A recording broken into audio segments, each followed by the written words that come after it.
く食べていきましょう。失礼します。ドンパイ。ドンパイ。恥ずかしい。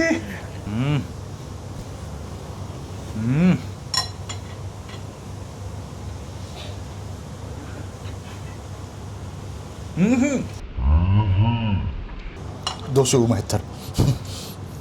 そうですね。でもこっちはラムっぽいですよね。ラムだ。柔らか。レア焼きっすね。いいっすね。レア焼きうまそう。レア焼き。うまっ。馬、つぶ貝、つぶ貝。ラム、ラム。ナス、ナス。玉ねぎ。玉ねぎ。イエイエス。あ、急に外国人だ。気が合いそうっすね。でもなんかちょっと何もつけずに行きたくなりますよね。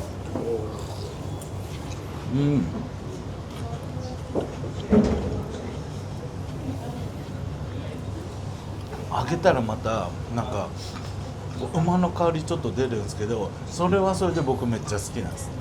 しかもちゃんと火入ってるけど全然硬くないですよ。すごくないですか。馬を生で食べて、揚げて食べて、焼いて食べてるんですよ。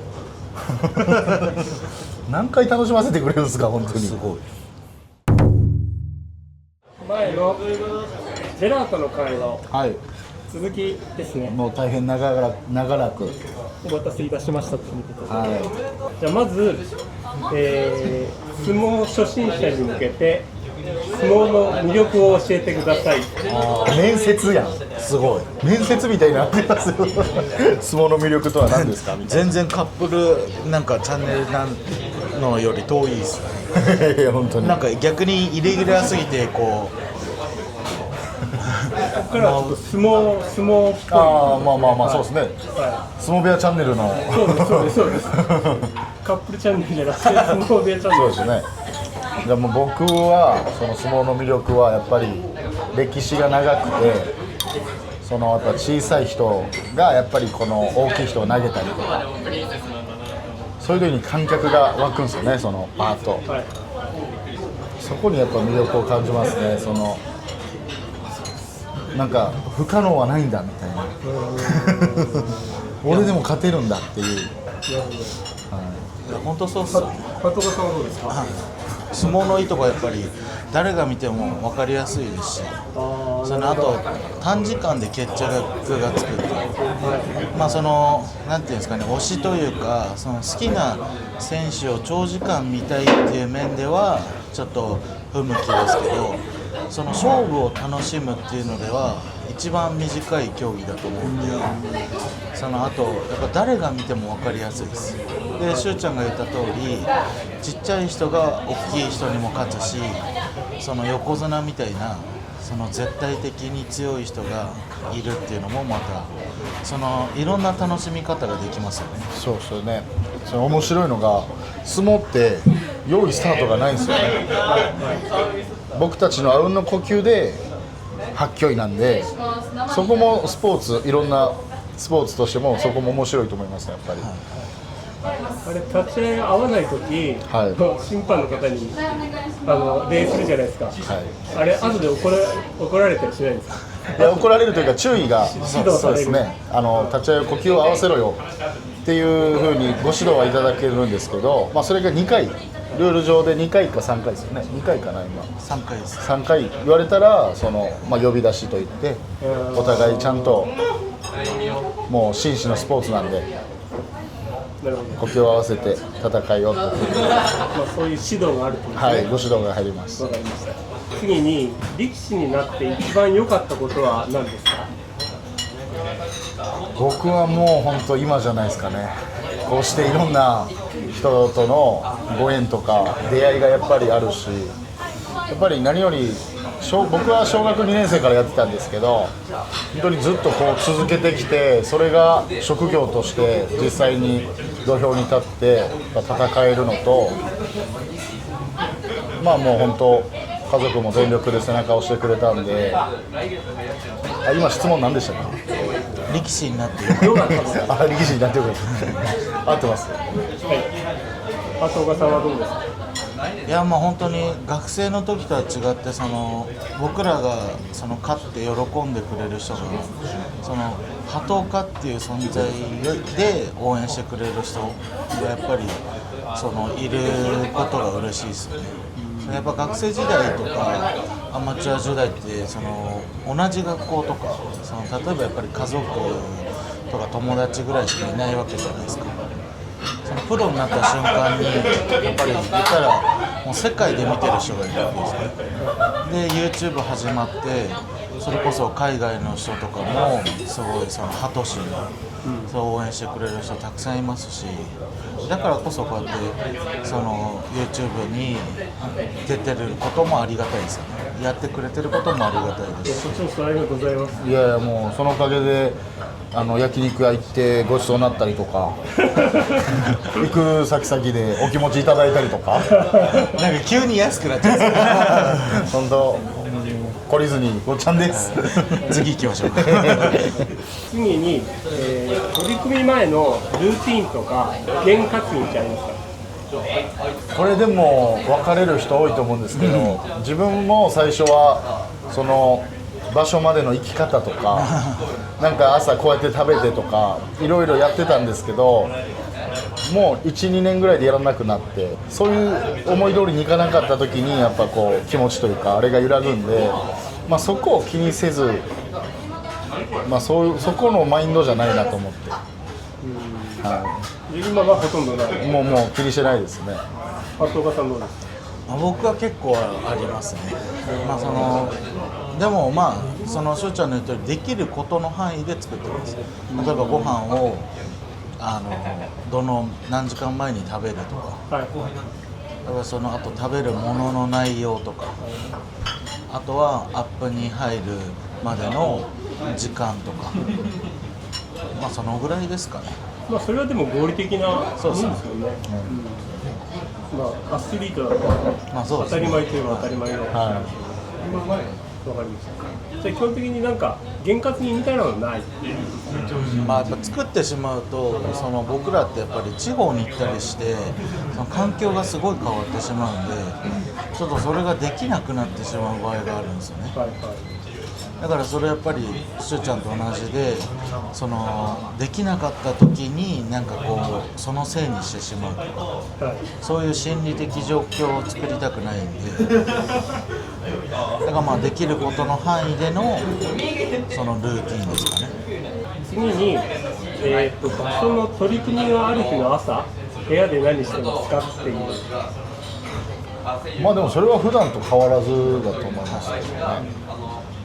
あれ、それであって朝稽古みんなでないじゃないですか。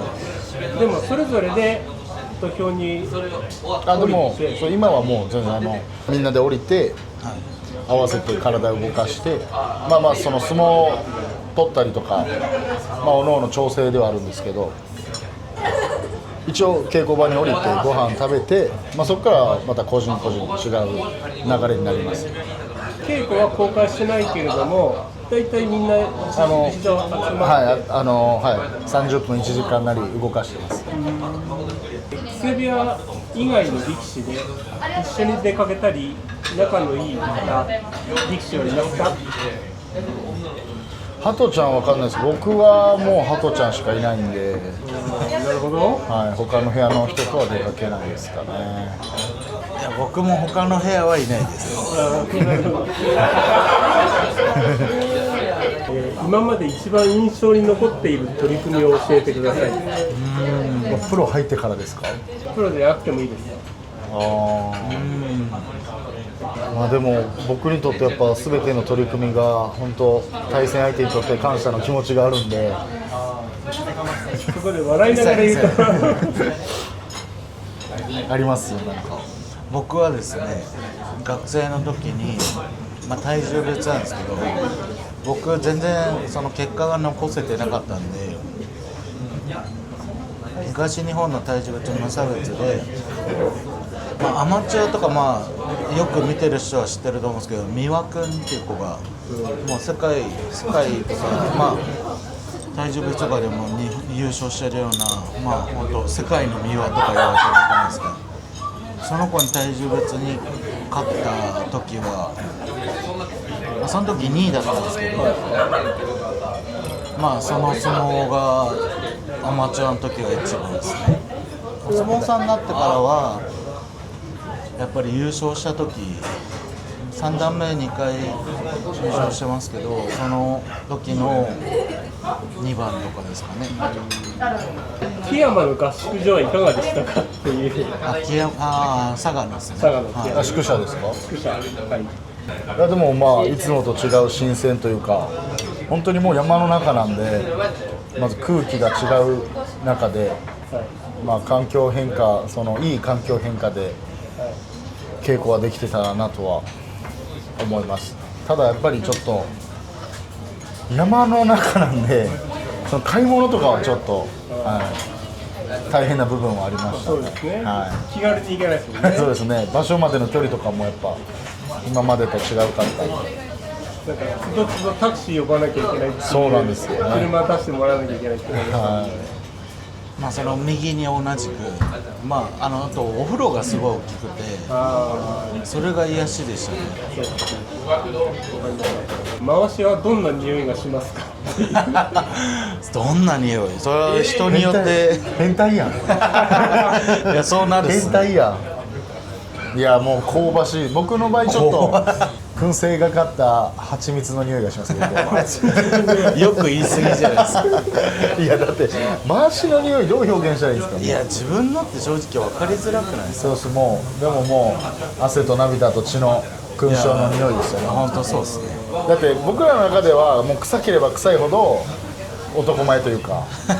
本当ですか？いやまあそれはでも本当言われてます。そのやっぱ稽古回しでやっぱ分かるじゃないですか。こいつ稽古してるなとかって。だからそこでだから顔に傷ができたりして男前だなって言われるのと一緒で、そのもう稽古して回しが汚れてるのも男前だなっていうふうに。まあでも臭くはなりたくないですよね。いい匂いする回しがいいですよね。あと、まあ、浴衣とか着物って何着ぐらい持ってるの？僕めちゃめちゃ多いです。もう浴衣だけで15ぐらいあります。すごいですね。選びたい放題です。ミニマリストの清水さんは？僕3か4です。っていうのも僕最初本当もう1着色製っていうこれ色製部屋の浴衣なんですけど、毎年その色製変わるんですよ。でまず絶対1着あるじゃないですか。で地方場所とかにその1着しか持っていかなかったんですよ。でこの浴衣を作るってなって部屋で、その時に自分の着てる浴衣を提出というか、それに合わせて作るんで送ってくれって言われて、僕着るものなくなったんですよ。さすがに1着じゃダメだなと思って2、3着はもうちょっと用意するようにしました。いやでも2人両極端ってことですよね。そうっすそこの部分は本当そうですね。いや僕本当物多いんですよ。僕でももう最低限で、ただまあ浴衣着物に関してはやっぱり2、3着あった方がいいなと思って。なんか今度 YouTube の企画で浴衣コレクションみたいな、どれがいろんなのみんな着てるじゃないですか。ああ面白いかもしれないですね。それはいいですね。ちょっとやれるといいなと思って。その着た状態で出てくるってことですそれからあとお店見てみ、これがお気に入りだとか、どういうの持ってるとか、結構北の海とかが入ってるのあ持ってますよ。持ってたりとか。なんかお相撲さんによってはやっぱりそういう部屋とか、なんかもう相撲とは関係ないような、本当こういうちょっとなんていうんですかね、自分で選んで多物選んで作る方が多分今多いですよね。まあ僕は今日これ作ったらお気に入りですし、個人的に作る名前の入ってない浴衣作るのもみんな好きです。次に今度食事とスイーツっていうことなんですけど、食事とスイーツ。一番好きなチャンクは何ですか？今まで食べたっていうことですかね。そうですね。これ自分の作ったのはありですか？ありですありです。これ自分の作った海鮮塩ちゃんこですね。具材は何がいい？まあ牡蠣とかホタテ、豚バラ、あとは鶏の団子とか、あとは野菜、白菜、舞茸、えのきとか、大根とか。シーさん食べたんですか？はい、僕もハトちゃんのちゃんこが一番好きです。なんか強制的に言わしちゃうみたいな。いや、これを言うと床山さんのクマさんいるじゃないですか。クマさんのおじさんのとこのちゃんこを真似しちゃうんですよ。でさらに自分の好きなようなその具材とか味を足して完成させたんですよ。でこのちゃんこの締めが最高にうまいんですよ。これはマジで好評です。好評で、好評はできないんですけどね。お腹いっぱいでなんかキレが悪くなる。キレッキレですよ。他の部屋のちゃんこって食べてみたいです。いや、僕は別に食べたくないです。トカさんのさえ食べれる。もうハトちゃんのと部屋の食べれるわ。僕はもう。僕は逆に食べてみたいです。なんかどこの部屋のがとかってあります？今よく見るのは玉の井部屋のとか、一応 YouTube にあるようなとかは全部ある程度見てますけど、仲いいっていうのもありますけど、玉の井ちょっと食べてみたいなとか思いますよね。おすすめの飲食店、スイーツできれば部屋の近く。うわー、これ言いたくねえな。部屋から600、700メートルぐらいにあるんですけど、なんか数字で7って書いたなんか何でも基本的に売ってあるお店があるんですけど、そこのトリプルゼロサイダーっていうのがおすすめで。俺マジでどこってめっちゃ考えてたっすよ。7と11って書いてある。そうです、セブンイレブンから確かなんかそんな感じのお店だったと思うんですけど、案件狙ってるよこれ。そこのゼロサイダートリプルゼロサイダーがもうでもスイーツだったら教えれです。部屋の近くの、カラフルペアっていうケーキ屋さん、あとグルテンフリーのタルトの、お店が清澄にあるんですよ。名前なんだっけな、タルトのお店があるっす。あと、週末しかやってないなんか、カステラみたいなお店が森下にあるんですよ。で一応今この3つは部屋の近くです。あとこれは何度か聞いてますけど、2人の得意料理は何ですか？修二さんは得意料理ですか？僕結構最近やっぱハトちゃんに釣られて料理すること多いんですよ。そうなの？はい、結構料理いろいろ。僕は食べたことないですけどね。いや、やっぱ完璧な状態をハトちゃんに食べてもらいたい。今練習中でいろいろ本当にパスタとか中華系とかラーメンもそうですね。今一番の得意料理か、本来ならパスタを言いたいんですけど、やっぱもうハトちゃんのにはかなわないんで、僕は今のところ中華丼ですね。中華丼。はい。トカさんは？いや、僕はもういっぱいありますよ。その言ってた中華丼もそうですし、そのパスタもそうですし、洋食だったらそのビーフストロガノフとかシチューとか、その煮込む系は正直言ったら時間はかかるけど簡単ではありますからね。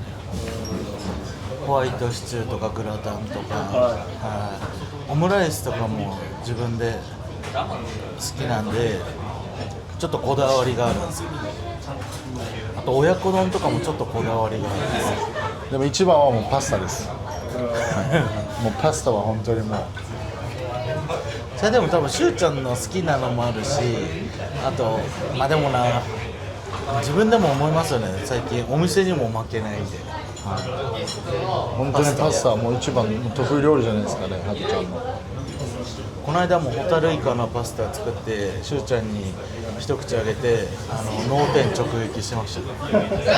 悔しいんですよ。やっぱ食べて、同じハトちゃんが作ったものを食べて僕も寄せて食べるんですけど、そのこの間クリームパスタ作ったんですけど、やっぱりクリームの残し感というか出来上がった時にクリームの量に対してのパスタとかこの絡み合いとかがもうめちゃくちゃ難しいんですよ。いやだからやっぱほんとやっぱ自分でやってみてやっぱすごいなと思って、クリームパスタの感じもうペペロンチーノはちょっと近くなってきたんですけどだいぶ。じゃあここからは皆さんがとても知りたがっている恋愛系全然相撲じゃないじゃないですか。大丈夫ですか？なんですか？僕大丈夫ですか？まず好きな女性のタイプを教えてください。すごいドストレートですね。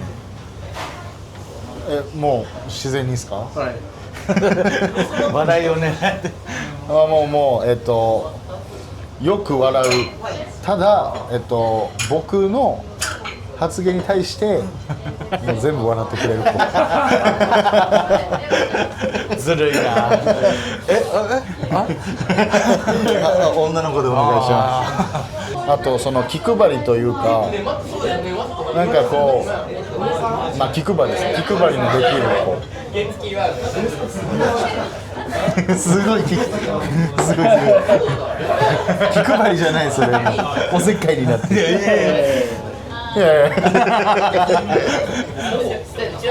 あと可愛らしい子、キレイ系より可愛らしい子がタイプです。じゃあ、トマさん。でもちょっとかぶっちゃうからあれっすよね。なんか前と言ってること変わってる気がするんですよね。僕前なんて言ってました？いやなんかむしろその、可愛らしい子はあってますけど、そのフォルムに関しては別に綺麗系もあれでしたし、しかもよく笑うはあんまり多分言ってなかったです。本当ですか？もう僕のことを全て笑ってくれる子がいいですね。いやこれはだから一緒になっちゃうんですけど、本当よく笑ってくれる。僕言ったらあんまりそのこれっていうのはないんですよ。インスピレーションだと思ってるんで、もう気が合う、なんかこう呼吸が合う、そういうのあるじゃないですか。なんか一緒にいて落ち着くなとか、その話しててもトーンが同じとか、好きなものが一緒とか、あとはそのよく笑うとか、僕がやっぱり料理好きなんでその料理が好きな子ですし、あとはこれも似ちゃうんですけど、僕も丸顔好きなんですよ。たぬき顔。70キロぐらいですけど。丸もうまん丸。これは置いといて、いやそのクリット系みたいな。クリット系なんすかそのポテトみたいな。このポテトみたいなクリット系で。なんかこう有村架純好きなんですよ。なるほど。なんかこう話してるトーンとかも、声とか話してるトーンも好きですし、こんな感じです。大丈夫ですか？はい。あと、恋人の年齢差は上下何歳まで大丈夫ですか？僕はもう2、3歳ですかね。上下、上でも下でも？上でも下でももう2歳、3歳。僕離れすぎるとちょっと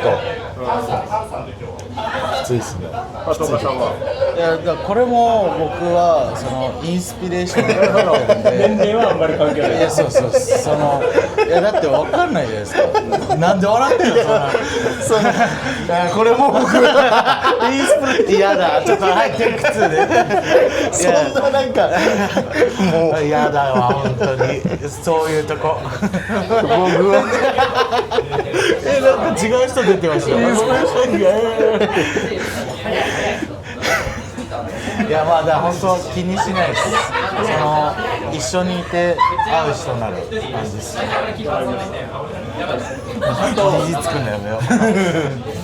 とりあえず今日はこれを最後にします。はい。キセラの中で恋人にするなら誰がいいですか？なんすかその質問。恋人にするなら。だってもうそんなん決まってるじゃないですか。そうっすよね。シーさん誰ですか？ハトちゃんから言ってください。それダメですよ。いや恥ずかしいですね。くっそじゃあお互いということで。はい、もうこれはね、も暗黙の了解です。う暗黙の了解で。ちょっとハッピーエンドで終わったというところで、どうもありがとうございました。ありがとうございました。本当はもっと質問あったんですけど、はいまた機会があれば、はい、ぜひお願いします。はい、ということはもう本当に今日はごちそうさまでした。ありがとうございます。